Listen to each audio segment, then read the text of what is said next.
Hello everyone, welcome to Harshi Kannada vlog. ಎಲ್ಲರೂ ಹೇಗಿದ್ದೀರಾ? ಅಯ್ಯೋಪ್ ಎಲ್ಲರೂ ಚೆನ್ನಾಗಿದ್ದೀರಾ ಅನ್ಕೊತೀನಿ. ನಾನು ಕೂಡ ತುಂಬಾ ಚೆನ್ನಾಗಿದ್ದೀನಿ ಅಂತ ಹೇಳ್ತಾ ಇವತ್ತಿನ ಒಂದು ವ್ಲಾಗ್ನ ಸ್ಟಾರ್ಟ್ ಮಾಡ್ತಾ ಇದ್ದೀನಿ. ಈ ವ್ಲಾಗಲ್ಲಿ ಒಂದು 2-3 ದಿನದ ವ್ಲಾಗ್ ನಾನು ಒಂದೇ ಮರ್ಜ್ ಮಾಡಿಬಿಟ್ಟು ನಿಮ್ಮ ಜೊತೆ ಶೇರ್ ಮಾಡ್ತಾ ಇದ್ದೀನಿ.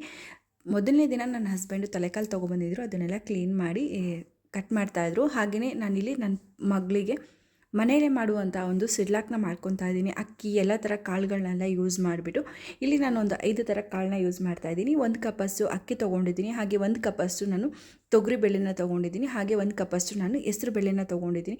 ಇದ್ರ ಜೊತೆಗೆ ನಾನು ಹೆಸರು ಕಾಳು ಕೂಡ ತೊಗೊಂಡಿದ್ದೀನಿ, ಹಾಗೆ 1 ಕಪ್ಪಷ್ಟು ಬಟಾಣಿ ಕೂಡ ತೊಗೊಂಡಿದ್ದೀನಿ.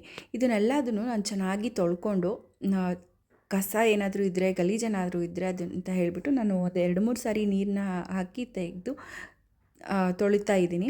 ನೀವು ಕೂಡ ಟ್ರೈ ಮಾಡ್ಬೋದು. ಮಕ್ಕಳಿಗೆ ಮನೇಲೇ ಮಾಡುವಂಥ ಒಂದು ಸಿರ್ಲಾಕ್ನ ಎಮರ್ಜೆನ್ಸಿ ಬೇಕು ಅಂದರೆ ಮಾತ್ರ, ನಾವು ಏನಾದರೂ ಟ್ರಾವೆಲ್ ಮಾಡ್ತಿದ್ರೆ ಮಾತ್ರ ನಾವು ಹೊರಗಡೆಯಿಂದ ಸಿರ್ಲಾಕ್ನ ತೊಗೊಬಂದು ಯೂಸ್ ಮಾಡ್ತೀವಿ. ಅದರ್ವೈಸ್ ಇವಾಗ ರಾಗಿ ಸಾರಿ ಆಗಿರ್ಬೋದು, ಮನೇಲೇ ನಾವು ಇವಾಗ ಮಧ್ಯಾಹ್ನ ಟೈಮು ಅನ್ನನ ಮಾಡಿಬಿಟ್ಟು ಅನ್ನ ಕ್ಯಾರೆಟು ಆ ಥರ ಮಾಡಿಬಿಟ್ಟು ಮನೇಲೇ ತಿನ್ನಿಸ್ತಾ ಇರೋದು. ಇವಾಗ ಸ್ಟಾರ್ಟಿಂಗಲ್ಲಿ ಸ್ವಲ್ಪ ಒಂದು 15-20 ದಿನ ನಾವು ಸಿರ್ಲಾಕ್ ಹಾಕಿದ್ವಿ ಅನ್ಸುತ್ತೆ. ಅವಾಗಿನ 6 ಮಂತ್ ಇತ್ತಲ್ಲ, ಸೊ ಹಾಗಾಗಿ ಅದನ್ನು ಹಾಕಿದ್ವಿ. ಇವಾಗ ನಾವು ಪ್ರತಿದಿನ ರಾಗಿ ಸರಿ ಏನಾದರೂ ಫ್ರೂಟ್ಸ್ ಇದ್ದರೆ ಫ್ರೂಟ್ಸು ಹಾಗೆ ಅನ್ನನ ಮಾಡಿಬಿಟ್ಟು ತಿನ್ನಿಸ್ತಾ ಇದ್ದೀವಿ. ಇವಾಗಿನ್ನು ನಾವು ಸಿರ್ಲಾಕೆಲ್ಲ ತಿನ್ನಿಸ್ತಾ ಇಲ್ಲ. ಹಾಗೆ ಇದೆಲ್ಲ ಕಾಳುಗಳನ್ನು ನಾನು ಒಂದು 2-3 ಸಾರಿ ನೀರಲ್ಲಿ ನಾನು ತೊಳ್ಕೊತಾ ಇದ್ದೀನಿ. ಯಾಕಂದರೆ ಏನಾದರೂ ಧೂಳು ಇದ್ದರೆ, ಗಲೀಜಿದ್ರೆ ಚೆನ್ನಾಗಿ ಕ್ಲೀನ್ ಮಾಡ್ಕೊಳ್ಳೋಣ ಅಂತ ಹೇಳ್ಬಿಟ್ಟು ಲಾಸ್ಟಲ್ಲಿ ಈ ಥರ ಒಂದು ನೀರೆಲ್ಲ ತಕ್ಕೊಂಡ್ಬಿಟ್ಟು ಒಂದು ಬಿಳಿ ಪಂಚೆ ಮೇಲೆ, ನಾನು ಬಿಳಿ ಪಂಚೆನೇ ಅಂತಲ್ಲ, ಯಾವುದಾದ್ರೂ ಒಂದು ಪಂಚೆನೋ ಬಟ್ಟೆನೋ ಯಾವುದಾದ್ರೂ ವೇಲಲ್ಲೂ ಈ ಥರ ಹಾರಾಕೋತಾ ಇದ್ದೀನಿ. ಇದಕ್ಕೇನು ನಾವು ಬಿಸಿಲಲ್ಲೇ ಒಣಗಾಕಬೇಕು ಆ ಥರ ಎಲ್ಲ ಏನೂ ಇಲ್ಲ, ನ್ಯಾಚುರಲಾಗಿ ಮನೆ ನೆರಳಲ್ಲೇ ಮನೆ ಒಳಗಡೆನೇ ಒಣಗಾಕೋಬೋದು. ಇದನ್ನು ನಾನು ಒಂದು ದಿನ ಹಾಗೆ ಬಿಟ್ಟಿದ್ದೆ, ಯಾಕಂದರೆ ಚೆನ್ನಾಗಿ ಡ್ರೈ ಆಗಲಿ ಅಂತ ಹೇಳಿಬಿಟ್ಟು. ಹಾಗೆ ಸ್ವಲ್ಪ ಅದನ್ನೆಲ್ಲ ಒಣಗಾಕ್ಬಿಟ್ಟು ಪಾತ್ರೆ ಎಲ್ಲ ಇತ್ತು ಅಂತ ಹೇಳ್ಬಿಟ್ಟು ಪಾತ್ರೆನ ತೊಳ್ಕೊತಾ ಇದ್ದೀನಿ. ಇನ್ನು ಇಲ್ಲಿ ಕವನ್ಗೆ ಅಂತ ಹೇಳಿಬಿಟ್ಟು ನಾನಿಲ್ಲಿ ಹಾಲನ್ನ ಬಿಸಿಗೆ ಇಟ್ಬಿಟ್ಟು, ಹಾಗೆ ನಾನು ಕೂಡ ಇಲ್ಲಿ ಮನೇಲೇ ನಾನು ಇದು ಒಂದು ಯೂಟ್ಯೂಬ್ ಚಾನಲಲ್ಲಿ ನೋಡಿದ್ದು, ಬಾಣಂತಿ ಟೈಮಲ್ಲಿ ವೆಯ್ಟ್ ಲಾಸ್ ಮಾಡೋದಕ್ಕೆ ಅಂತ ಹೇಳ್ಬಿಟ್ಟು ಈ ಒಂದು ರೆಮಿಡಿನ ತೋರಿಸ್ತಾ ಇದ್ರು. ಅದಕ್ಕಿಂತ ಮುಂಚೆ ನಾನು ಈ ಸೋಂಪು ಹಾಗೆ ಅಜ್ವೈನ ಜೀರಿಗೆ ಎಲ್ಲ ಅದನ್ನು ಚೆನ್ನಾಗಿ ಫ್ರೈ ಮಾಡಿಬಿಟ್ಟು ನಾನು ಮಿಕ್ಸಿಲಿ ಪೌಡ್ರ್ ಮಾಡಿಕೊಂಡು ಡೈಲಿ ಬೆಳಿಗ್ಗೆ ನಾನು ಕುಡಿತಾ ಇದ್ದೆ. ಇದು ಕುಡಿಯೋದ್ರಿಂದ ನಮ್ಗೆ ಒಂದು 3 ಥರ ಬೆನಿಫಿಟ್ ಸಿಗುತ್ತೆ. ಒಂದು ಹಾಲಾಗಿರ್ಬೋದು, ಹಾಗೆ ಡೈಜೆಷನ್ ಪ್ರಾಬ್ಲಮ್ ಇದ್ದರೆ, ಇನ್ನು ಬ್ರೆಸ್ಟ್ ಮಿಲ್ಕ್ ಕೂಡ ತುಂಬ ಇನ್ಕ್ರೀಸ್ ಆಗುತ್ತೆ. ಹಾಗೆ ನಾನಿವತ್ತು ಇಲ್ಲಿ ಯೂಸ್ ಮಾಡ್ತಾ ಇರೋದು ಲಾಂಗ್ ಪೆಪ್ಪರ್ ಅಂತ ಹೇಳ್ಬಿಟ್ಟು, ಇದು ನಾನು ಒಂದು ಯೂಟ್ಯೂಬ್ ಚಾನಲಲ್ಲಿ ನಾನು ನೋಡಿದ್ದು. ಅವರು ಕೂಡ ಇನ್ಫ್ಲೂಯೆನ್ಸರೇ. ಈ ಥರ ಇದೆ. ನನಗೆ ಇದನ್ನು ಪಿಪ್ಪಲ್ಗೆ ಅಂತ ಹೇಳ್ತಾರೆ. ಇದನ್ನು ನಾನು ಒಂದು 50 ಗ್ರಾಮ್ ಅಷ್ಟು ತೊಗೊಂಬಂದಿದ್ದೆ. ಇದಕ್ಕೆ ನಾನಿಲ್ಲಿ ಲಾಂಗ್ ಪೆಪ್ಪರು, ಸೋಂಪು, ಹಾಗೆ ಸ್ವಲ್ಪ ಮೆಂತೆ, ಹಾಗೆ ಅಜ್ವೈನ, ಜೀರಿಗೆ. ಅವರು ಮೆಂತೆ ಎಲ್ಲ ಏನೂ ಆ್ಯಡ್ ಮಾಡಿರಲಿಲ್ಲ, ಬಟ್ ನಾನಿಲ್ಲಿ ಮೆಂತೆ ಎಲ್ಲ ಸ್ವಲ್ಪ ಆ್ಯಡ್ ಮಾಡಿದ್ದೀನಿ, ಹಾಗೆ ಒಣಶುಂಠಿನ ಆ್ಯಡ್ ಮಾಡಿದ್ದೀನಿ. ಇದನ್ನು ಚೆನ್ನಾಗಿ ಡ್ರೈ ರೋಸ್ಟ್ ಮಾಡ್ಕೊತಾ ಇದ್ದೀನಿ. ಅಂದರೆ ತುಂಬ ಡ್ರೈ ರೋಸ್ಟ್ ಏನು ಮಾಡ್ಕೊಬಿಡಿ ಅಂತ ಹೇಳ್ತಾಯಿದ್ರು, ಬಟ್ ಸರಿ ನಾನು ಕೂಡ ಅದೇ ರೀತಿಯೇ ಮಾಡ್ಕೊಂಡಿದ್ದೀನಿ. ಆದರೆ ಇದು ತುಂಬ ಒಂಥರ ಹಸಿರು ವಾಸನೆ ಥರ ಬರ್ತಾಯಿತ್ತು. ನನಗೆ ತೊಗೊಬಂದ್ಬಿಟ್ಟಿದ್ದೀನಲ್ಲ, ವೇಸ್ಟ್ ಮಾಡೋದಕ್ಕೂ ಇಷ್ಟ ಆಗ್ತಾ ಇರಲಿಲ್ಲ. ಸರಿ ಹೇಗೋ ಮಾಡೋಣ, ಫ್ಯಾಟ್ ಲಾಸ್ ಅಂದರೆ ಫ್ಯಾಟನ್ನು ಕಡಿಮೆ ಮಾಡಬೇಕು ಅಂತ ಹೇಳ್ಬಿಟ್ಟು ಒಂದು ಛಲದಿಂದ ನಾನು ಕೂಡ ಇದನ್ನು ಮಾಡ್ತಾಯಿದ್ದೀನಿ. ನಾನು ಆಗಲೇ ಹೇಳ್ದಂಗೆ ಇದ್ರದ್ದು ಅರೋಮಾ ಅಂತೂ ನನಗೆ ಇಷ್ಟನೇ ಆಗ್ತಾ ಇರಲಿಲ್ಲ. ತುಂಬ ಹಸಿರು ವಾಸನೆ ಬರ್ತಾಯಿತ್ತು, ಏನಕ್ಕಂತ ಗೊತ್ತಿಲ್ಲ. ಮೋಸ್ಟ್ಲಿ ಬೇರೆ ಎಲ್ಲ ಐಟಮ್ಸ್ಗಿಂತನೂ ಇದು ಲಾಂಗ್ ಪೆಪ್ಪರ್ ಅಂದರೆ ಪಿಪ್ಪಲಿ ಅಂತಾರಂತೆ ಇದಕ್ಕೆ, ಅದರದ್ದೇ ವಾಸನೆ ಇತ್ತು ಅನಿಸುತ್ತೆ. ಅದೊಂಥರ ನನಗೆ ವಾಮಿಟ್ ಬಂದಂಗೆಲ್ಲ ಆಗ್ತಿತ್ತು. ಬಟ್ ಸಾರಿ, ನನಗೆ ಅನಿಸಿದ್ದನ್ನು ನಾನು ಇಲ್ಲಿ ಹೇಳ್ತಾ ಇದ್ದೀನಿ ಅಷ್ಟೇ. ನೀವು ಕೂಡ ಟ್ರೈ ಮಾಡಿ. ಬಟ್ ನಮ್ಮ ಆರೋಗ್ಯ, ನಮ್ಮ ಹೆಲ್ತ್ ಚೆನ್ನಾಗಿರಬೇಕು ಅಂದರೆ ಕಷ್ಟನೋ ಸುಖನೋ ಇದನ್ನೆಲ್ಲ ತೊಗೋಬೇಕಲ್ವ. ಸೊ ನಾನು ಅದನ್ನೆಲ್ಲ ಬೆಚ್ಚಗೆ ಮಾಡಿಬಿಟ್ಟು, ಅಂದರೆ ಫ್ರೈ ಎಲ್ಲ ಮಾಡಿಬಿಟ್ಟು ಒಂದು ಮಿಕ್ಸಿ ಜಾರ್ಗೆ ನಾನು ಇದನ್ನೆಲ್ಲ ಹಾಕಿಬಿಟ್ಟು ರುಬ್ತಾ ಇದ್ದೀನಿ. ಇದನ್ನು ಚೆನ್ನಾಗಿ ಪೌಡ್ರ್ ಮಾಡಿಕೊಂಡು ನಾನಿಲ್ಲಿ ಒಂದು ಏರ್ಟೈಟರ್ ಕಂಟೈನರಲ್ಲಿ ಹಾಕ್ತಾ ಇದ್ದೀನಿ.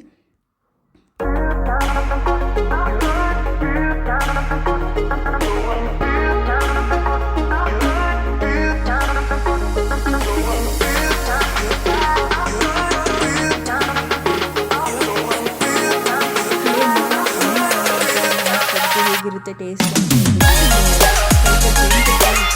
ಜೇನುತುಪ್ಪ ಸ್ವಲ್ಪ ಗಟ್ಟಿ ಆಗಿಬಿಟ್ಟಿತ್ತು. ನೆಕ್ಸ್ಟ್ ಅದು ತರಿಸ್ಕೊಳ್ಳೋಣ ಅಂತ ಅಂದ್ಕೊಂಡಿದ್ದೆ, ಬಟ್ ಮುಂದೆ ಏನಾಯಿತು ಅಂತ ಹೇಳ್ತೀನಿ.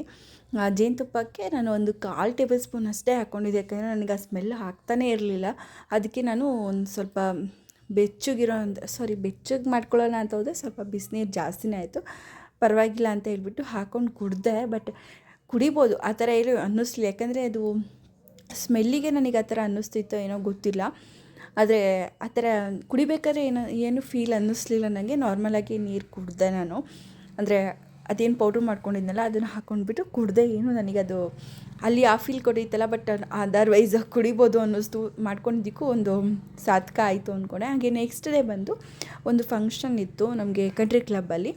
ಇದು ಬಂದು ಮೈಲಾರಲಿಂಗೇಶ್ವರ ಒಡೆಯರ್ ಇದ್ದಾರಲ್ಲ, ಅವ್ರದ್ದು ಮಗಂದು ಎಂಗೇಜ್ಮೆಂಟ್ ಇತ್ತು ಅಂತ ಹೇಳ್ಬಿಟ್ಟು ನಾವು ಕಂಟ್ರಿ ಕ್ಲಬ್ಗೆ ಹೋಗಿದ್ವಿ. ಹಾಗೆ ಪಾಪುಗೆ ಸ್ವಲ್ಪ ಫೀಡ್ ಮಾಡಿಸ್ಬೇಕಾಗಿತ್ತು ಅಂತ ಹೇಳ್ಬಿಟ್ಟು ಅಲ್ಲಿ ರಿಸೆಪ್ಷನಿಸ್ಟ್ ಇದ್ದರು. ಅವ್ರಿಗೆ ಕೇಳಿದ್ದಕ್ಕೆ ಪಾಪ ಈ ಒಂದು ಅಂದರೆ ಪ್ರೈವೇಟ್ ಥಿಯೇಟರ್ನ ಬಿಟ್ಕೊಟ್ಟಿದ್ರು. ಪಾಪ ತುಂಬ ಒಳ್ಳೆಯವರು ಅನಿಸುತ್ತೆ. ಕೇಳಿದ ತಕ್ಷಣ ಯಾವುದೇ ಥರ ಬೇರೆ ಏನು ಕ್ವಶನ್ ಕೇಳ್ದೇ ಬಿಟ್ಕೊಟ್ರು. ಯಾರೂ ಆ್ಯಕ್ಚುಲಿ ಆ ಥರದ್ದು ಬಿಡೋದಿಲ್ಲ. ಇನ್ನು ಸಂಜೆ ಹಾಗೆ ಸ್ವಲ್ಪ ಆಯುರ್ವೇದಿಕ್ ಕ್ಲಿನಿಕ್ಕಿಗೆ ಹೋಗಬೇಕಾಗಿತ್ತು.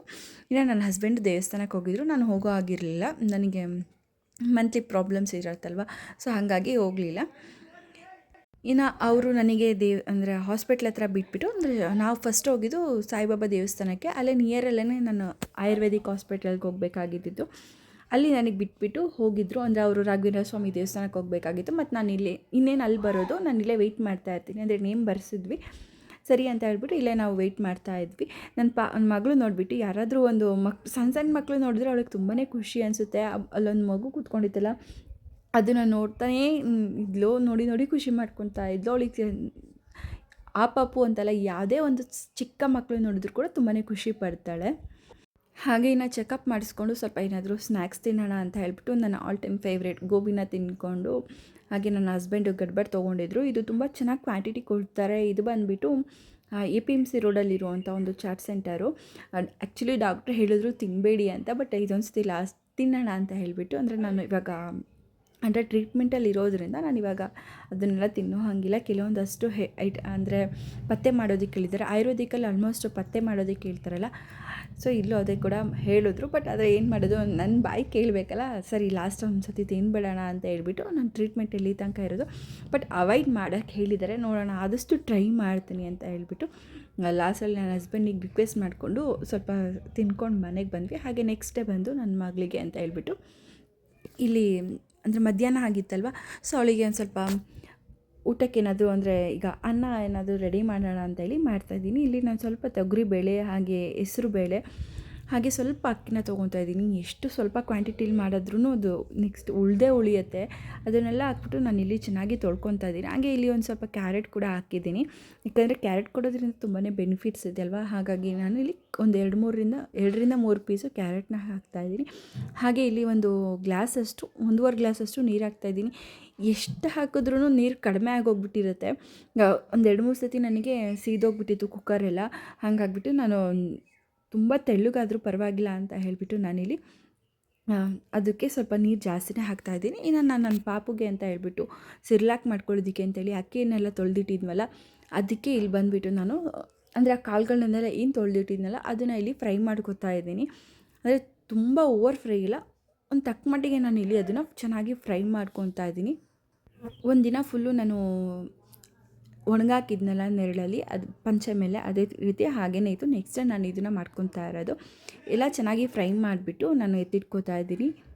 ಹಾಗೆಯೇ ಇದಕ್ಕೆ ನಾನು ಸ್ವಲ್ಪ ಕಾಳು ಮೆಣಸನ್ನು ಕೂಡ ಹಾಕ್ತಾಯಿದ್ದೀನಿ. ತುಂಬ ಏನು ಕ್ವಾಂಟಿಟಿ ಇಲ್ಲ, ನಾನು ಕಾಳು ಮೆಣಸನ್ನ ಹಾಕ್ತಾಯಿಲ್ಲ, ಸ್ವಲ್ಪ ಕ್ವಾಂಟಿಟಿ ಅಷ್ಟೇ. ಇದನ್ನು ಒಂದು ಸ್ವಲ್ಪ ಉಗುರು ಬೆಚ್ಚಗೆ ಮಾಡಿಕೊಂಡ್ರೆ ಸಾಕು. ಅದಕ್ಕೆ ನಾನಿಲ್ಲಿ ಒಂದು 1/4 ಕಪ್ ಅಷ್ಟು ನಾನು ಜೀರಿಗೆನ ತೊಗೊಂಡಿದ್ದೀನಿ. ಯಾಕಂದರೆ ಒಂದು ಮೆಷರ್ಮೆಂಟ್ ಗೊತ್ತಿರುತ್ತಲ್ಲ ಪ್ರತಿದಿನ ಯೂಸ್ ಮಾಡೋರಿಗೆ, ಸೊ ಹಾಗಾಗಿ ನಾನು ಅದೊಂದು ಮೈಂಡ್ ಸೆಟ್ಟಲ್ಲಿ ಇಟ್ಕೊಂಡು ನಾನು ಸ್ವಲ್ಪ ಜೀರಿಗೆನ ತೊಗೊತಾ ಇದ್ದೀನಿ. ಹಾಗೆ ಇನ್ನು ಮೇನ್ ಬಂದುಬಿಟ್ಟು ನಾನಿಲ್ಲಿ ಮಖಾನನ ತೊಗೊತಾ ಇದ್ದೀನಿ. ಮಖಾನ ತಿನ್ನೋದ್ರಿಂದ ಅಂದರೆ ಮಕ್ಕಳಿಗೆ ಎಸ್ಪೆಷಲಿ ಕೊಡೋದ್ರಿಂದ ತುಂಬಾ ಬೆನಿಫಿಟ್ಸ್ ಇದೆ.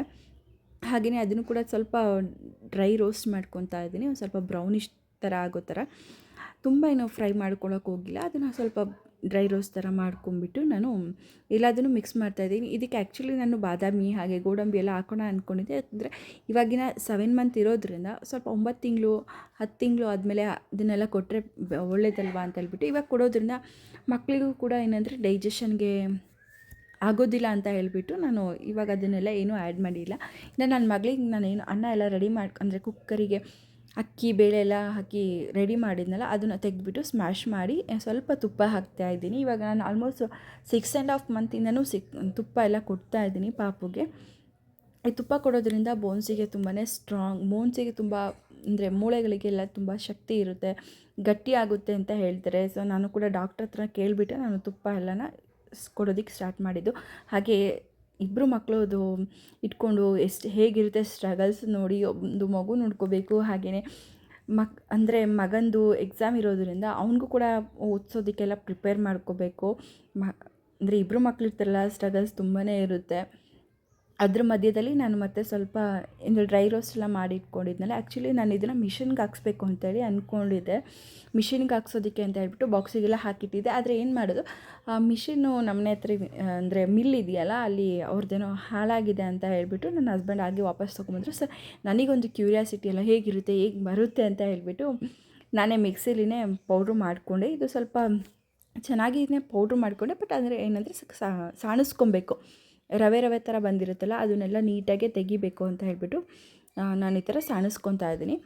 ಆದರೆ ಅದನ್ನು ಮಿಕ್ಸಿಲಿ ಪೌಡ್ರು ಮಾಡಬೇಕಾದ್ರೆ ಮಾತ್ರ ಸ್ಮೆಲ್ ಬಂದರೆ ತುಂಬ ಚೆನ್ನಾಗಿತ್ತು, ಅದ್ರ ಅರೋಮಾ ಬಂದು. ಯಾಕಂದರೆ ಈಗ ಚಕ್ಲಿ ಹಿಟ್ಟೆಲ್ಲ ಮಾಡ್ತಾರಲ್ಲ, ಸೇಮ್ ಅದೇ ರೀತಿಯೇ ಇತ್ತು. ನನಗಂತೂ ಚಕ್ಲಿನೇ ಮಾಡಬೇಡ ಅಂತೇಳಿ ಅನ್ನಿಸ್ತಾಯಿತ್ತು. ಆದರೆ ಮಗುಗೆ ಮಾಡಿರೋದಲ್ವ ಅಂತ ಹೇಳ್ಬಿಟ್ಟು ಮಗುಗೆ ಮಾಡ್ತಾಯಿದ್ವಿ. ಬಟ್ ಅದರ ನಿಜ ಹೇಳಬೇಕು ಅಂದರೆ ಇದು ಅರೋಮಾ ಬಂದ್ಬಿಟ್ಟು ಚಕ್ಲಿ ಹಿಟ್ಟು ಥರನೇ ಇತ್ತು. ಹಾಗೆಯೇ ಇಲ್ಲಿ ನಾನು ಚೆನ್ನಾಗೆಲ್ಲ ಪೌಡ್ರು ಮಾಡಿಕೊಂಡು ಅದನ್ನು ಸಾಣಿಸ್ಕೊಂಡು ಒಂದು ಬಾಕ್ಸಲ್ಲಿ ಎತ್ತಿಟ್ಕೊಂಡಿದ್ದೀನಿ. ಇನ್ನು 1 ಟೇಬಲ್ ಸ್ಪೂನ್ ಅಷ್ಟೇ, ನಾನು ಜಾಸ್ತಿ ಏನು ಯೂಸ್ ಮಾಡೋಕ್ಕೆ ಹೋಗೋದಿಲ್ಲ. ರಾಗಿ ಸರಿ ಆಗಿರ್ಬೋದು, ಹಾಗೆ ಇದೂ ಅಷ್ಟೇ 1 ಸ್ಪೂನಷ್ಟು ಸೆರ್ಲಾಕ್ ಪೌಡರ್ನ ತೊಗೊಂಡಿದ್ದೀನಿ. ಹಾಗೆ ಇಲ್ಲಿ 1 ಗ್ಲಾಸಲ್ಲಿ ನಾನು ಅರ್ಧ ಗ್ಲಾಸಷ್ಟು ನೀರನ್ನ ಹಾಕಿದ್ದೀನಿ.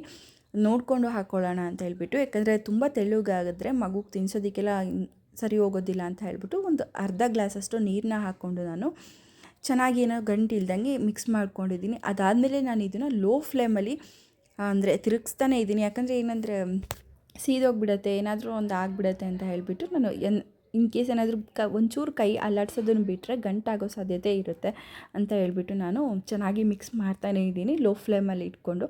ಹೈ ಫ್ಲೇಮಲ್ಲಿ ಇಟ್ಕೊಂಡ್ರೆ ಪಕ್ಕಾ ಇದು ಸೀದೋಗುತ್ತೆ. ಯಾಕಂದರೆ ಸ್ಟೀಲಲ್ಲಿ ಪಾತ್ರೆ ಮಾಡ್ತಿರೋದ್ರಿಂದ ಸೀದೋಗೋ ಚಾನ್ಸಸ್ ಇದ್ದೇ ಇರುತ್ತೆ ಅಂತ ಹೇಳ್ಬಿಟ್ಟು ನಾನು ಹಾಗೆಯೇ ಕೈಯಲ್ಲಿ ಆಡಿಸ್ತಾನೇ ಇದ್ದೀನಿ. ಇದು ಕನ್ಸಿಸ್ಟೆನ್ಸಿ ಸ್ವಲ್ಪ ಗಟ್ಟಿ ಆಗ್ತಾ ಇರೋ ಟೈಮಲ್ಲಿ ನಾನು ಇದಕ್ಕೆ 1 ಟೇಬಲ್ ಸ್ಪೂನಷ್ಟು ನಾನು ತುಪ್ಪನ ಹಾಕ್ತಾಯಿದ್ದೀನಿ. ಇವಾಗ 7 ಮಂತ್ ಆಗಿರೋದ್ರಿಂದ ನಾನು ಸ್ವಲ್ಪನೇ ತುಪ್ಪನ ಇನ್ಕ್ರೀಸ್ ಮಾಡ್ಕೊಂಬರ್ತಾಯಿದ್ದೀನಿ. ಮುಂಚೆ ನಾನು ಒಂದು 1/4 ಟೇಬಲ್ ಸ್ಪೂನಷ್ಟು ನಾನು ತುಪ್ಪ ಹಾಕ್ತಾಯಿದ್ದೆ. ಇವಾಗ ನಾನು 1 ಟೇಬಲ್ ಸ್ಪೂನಷ್ಟು ತುಪ್ಪ ಕೊಡ್ತಾಯಿದ್ದೀನಿ. ದಿನಕ್ಕೆ ನಾನು 2 ಟೈಮ್ ಅಷ್ಟೇ ಊಟ ಅಂದರೆ ಬೆಳಿಗ್ಗೆ ರಾಗಿ ಸರಿ ಕೊಡ್ತೀನಿ, ಮಧ್ಯಾಹ್ನ ಈ ಥರ ಅನ್ನ ಏನಾದರೂ ಮಾಡ್ಕೊಂಡ್ಬಿಟ್ಟು ಕೊಡ್ತೀನಿ. ಇಲ್ಲಾಂದರೆ ಇವಾಗ ಇದನ್ನು ಮಾಡ್ಕೊಂಡಿದ್ದೀನಲ್ವ, ಇದನ್ನು 1 ಟೈಮ್ ಕೊಡ್ತೀನಿ. ರೆಡಿ ಆದಮೇಲೆ ಈ ಒಂದು ಕನ್ಸಿಸ್ಟೆನ್ಸಿ ಬರುತ್ತೆ. ನನ್ನ ಮಗು ಬಿಟ್ಟು ಗೆಬ್ರು ಬಿಟ್ಟು ರಕ್ತ ಬರೋ ಗೆಬ್ರಿದ್ದಾಳೆ. ಹಾಗೆ ಇವಾಗಿನ